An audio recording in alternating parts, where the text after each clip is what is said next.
Hey guys, welcome on dream classes. मैं रुचि जैन आप सभी का ड्रीम क्लासेस के इस ऐप पर स्वागत करती हूँ। आज से हम हमारा एक न्यू चैप्टर स्टार्ट करने वाले हैं। फोर्थ चैप्टर, जनन स्वास्थ्य, रिप्रोडक्टिव हेल्थ। ये हमारा चैप्टर समथिंग 2 और 3 मार्क्स का है एंड इसीलिए हम इसे नोट्स के रूप में ना करके हम इसे पीपीटी पीडीएफ के प्रोसेस में कर रहे हैं, ताकि आप एग्जामिनेशन में बहुत अच्छे से क्वेश्चन अटैम्प्ट करके आ सकें एंड इससे रिलेटेड जो भी एमसीक्यूज होंगे आपको एमसीक्यू सीरीज़ में उनके क्वेश्चन आंसर्स मिल जाएंगे। चलिए हम स्टार्ट करते हैं। एमटीपी, एमटी की फुल फॉर्म है हमारी मेडिकल टर्मिनेशन ऑफ प्रेगनेंसी। क्या है हमारे मेडिकल टर्मिनेशन ऑफ प्रेगनेंसी? विधि क्या है? टर्मिनेशन क्या होता है? ठहराव, यानी कि हम उसे बंद करना चाहते हैं।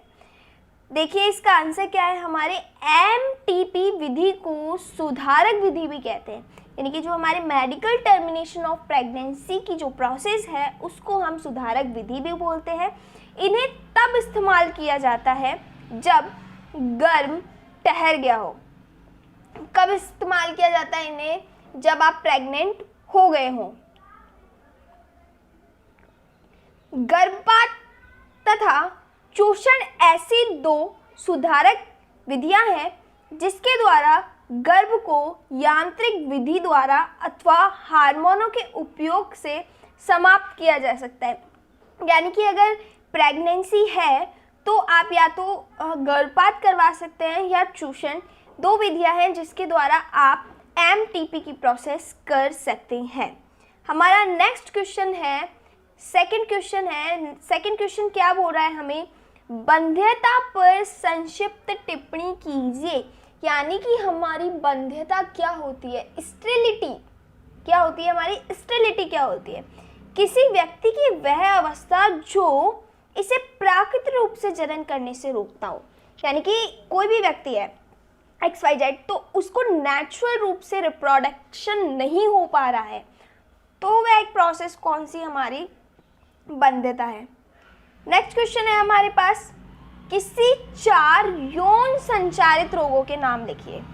तो जैसे कि अगर हम यौन संचारित रोगों के नाम देखें, एड्स, हर्पीज, सिफिलिस, गोनोरिया। लेकिन अगर हम इनके कारक और रोगाणुओं की बात करें, तो एड्स हमारा है ह्यूमन इम्यूनो डिफेंसी वायरस। यानी कि किसके कारण हो रहा है हमारा एड्स? वायरस के कारण हो रहा है। हर्पीज हमारा किसके कारण हो रहा है? वायरस के कारण होता है। सिफिलिस हमारा किसके कारण हो रहा है? बैक्टीरिया के कारण हो रहा है। गोनोरिया हमारा किसके कारण हो रहा है? बैक्टीरिया के कारण हो रहा है। नेक्स्ट हम देखते हैं फोर्थ, रक्त के कार्य बताइए कि रक्त हमारा क्या काम करता है। क्वेश्चन है हमारा 2017 में पूछा गया है। हम जो भी क्वेश्चंस कर रहे हैं प्रीवियस ईयर्स टॉकिंग क्वेश्चंस हैं। रक्त एक तरल संयोजी ऊतक है जिसका पीएच कितना होता है? 7.4 क्षारीय होता है। एक वयस्क मानव में औसतन 5 से 6 लीटर रक्त होता है। यानी कि एक वयस्क मानव में कितना लीटर रक्त पाया जाता है? 5 से 6 लीटर रक्त पाया जाता है।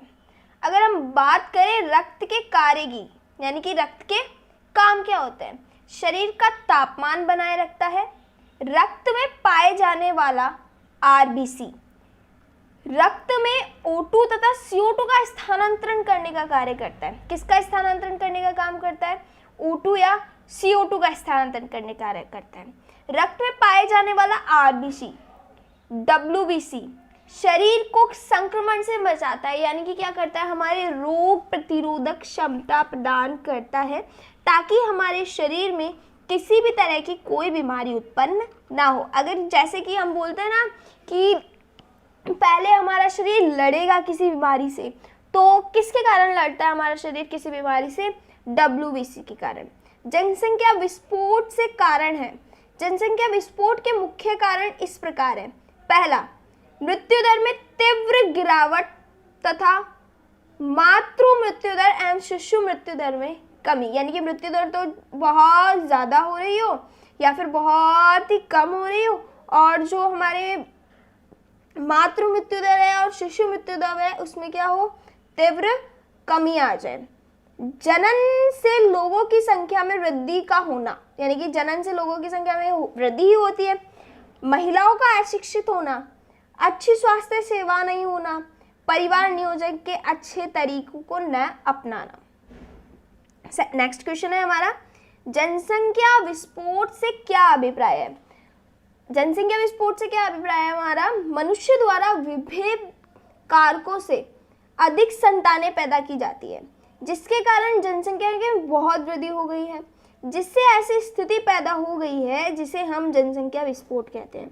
जनसंख्या वृद्धि से अनेक समस्याएं खड़ी हो गई है, जैसे भोजन है, आश्रय है, कपड़े की समस्या ले लो आदि।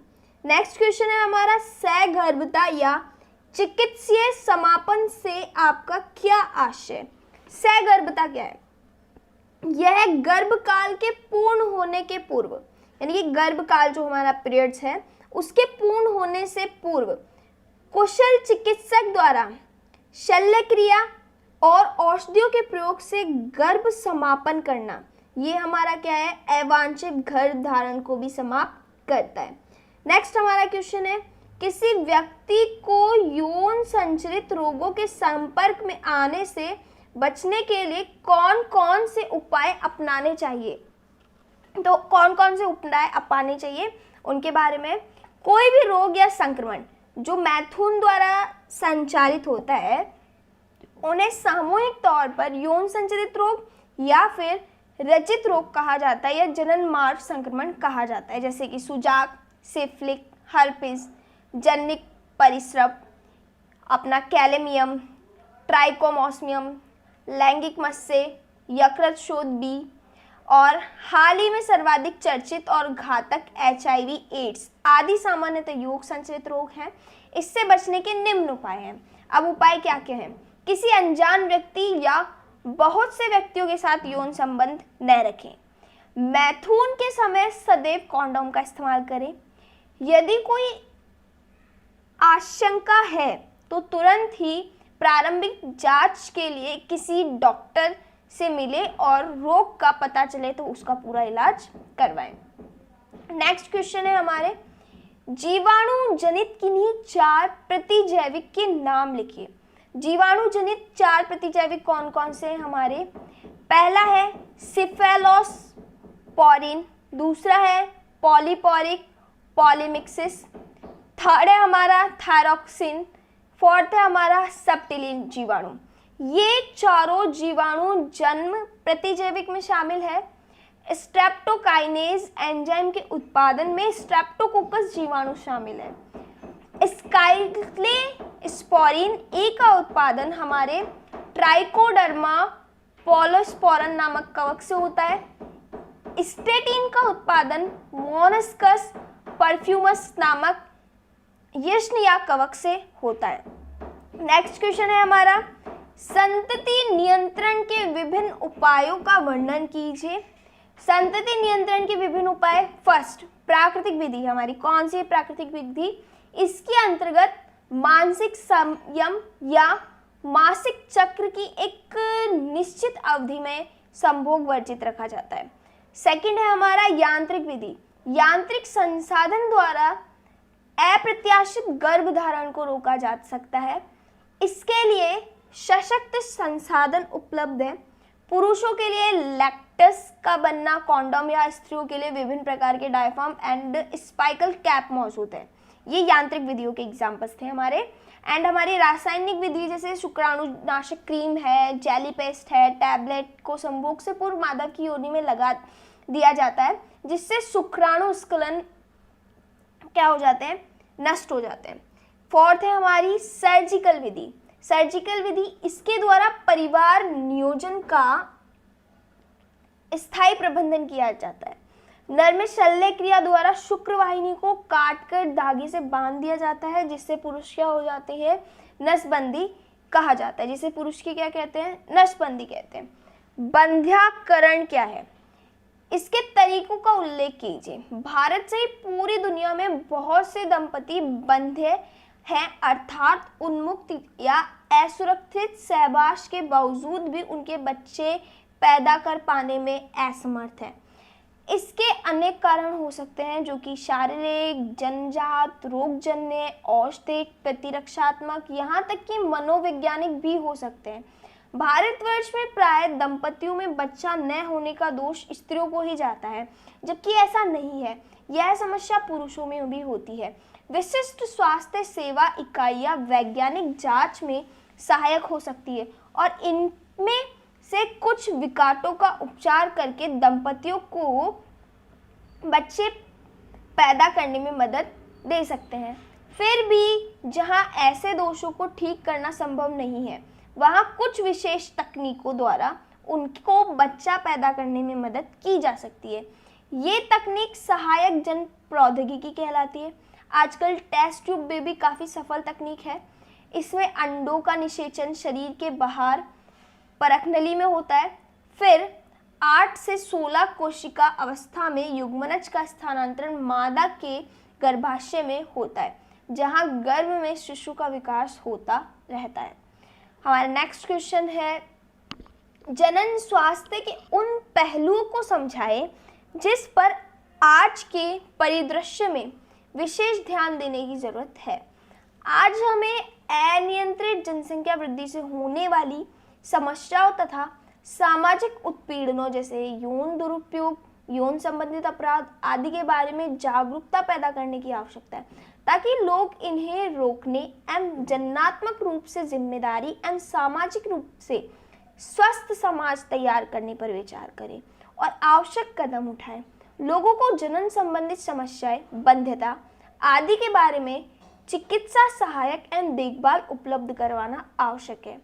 बढ़ती मादा भ्रूण हत्या पर कानूनी रोक तथा लिंग परीक्षण आदि पर वैधानिक प्रतिबंध लगाना जरूरी है। बाल टीका आदि कुछ महत्वपूर्ण कार्यक्रमों पर विशेष ध्यान देने की जरूरत है। नेक्स्ट क्वेश्चन है हमारा, क्या विद्यालयों में यौन शिक्षा आवश्यक है, हाँ या ना? विद्यालयों में यौन शिक्षा को पढ़ाई को बढ़ावा दिया जाना चाहिए ताकि युवाओं को सही जानकारी मिल सके। बच्चे यौन संबंधित विभिन्न पहलुओं के बारे में फैली भ्रांतियों पर विश्वास न करें, जिससे बच्चों को यौन संबंधित गलत धारणाओं से छुटकारा मिल सकते। लोगों को जनन अंगों, किशोरावस्था, उससे संबंधित परिवर्तन, सुरक्षा, स्वस्थ यौन क्रियाएं, यौन संचारित रोग, एड्स के बारे में जानकारी विशेष रूप से किशोर आयु वर्ग में जनन संबंधित स्वास्थ्य जीवन बिताने में सहायक होती है। अतः यौन शिक्षा विद्यालय में दी जानी चाहिए। नेक्स्ट क्वेश्चन है हमारा, गर्भधारण किन्हें कहते हैं? स्त्रियों द्वारा इस्तेमाल किए जाने वाले किन्हीं 2 गर्भ निरोधक गोलियों के नाम बताइए। प्राकृतिक या यांत्रिक विधियों द्वारा निषेचन को रोकना गर्भ निरोधक कहलाता है। गर्भ निरोधक विधियों द्वारा अंडे और शुक्राणु के संलयन को रोका जाता है। स्त्रियों द्वारा इस्तेमाल किए जाने वाले 2 गर्भ निरोधक के नाम इस प्रकार है। पहला, गर्भ निरोधक गोली। गर्भ निरोधक गोली को रोज खाना पड़ता है, जिसके मादा में अंडोत्सर्ग नहीं होता। डायफार्म, इसे डॉक्टर द्वारा गर्भाशय के मुख पर फिट कर दिया जाता है, जिससे शुक्राणु सर्विकल नलिका में प्रवेश ही नहीं कर पाते हैं। हमारे इस चैप्टर में इतना ही। इससे रिलेटेड और भी क्वेश्चंस आपके लिए डे बाय डे अपलोडेड होते जाएंगे। इसकी PDF आपको हमारे ड्रीम क्लासेस के ऐप पर मिल जाएंगी। अगर किसी को कोई डाउट है रिलेटेड देन कमेंट, आपको आंसर मिल जाएगा। Have a good day, good bye and take care.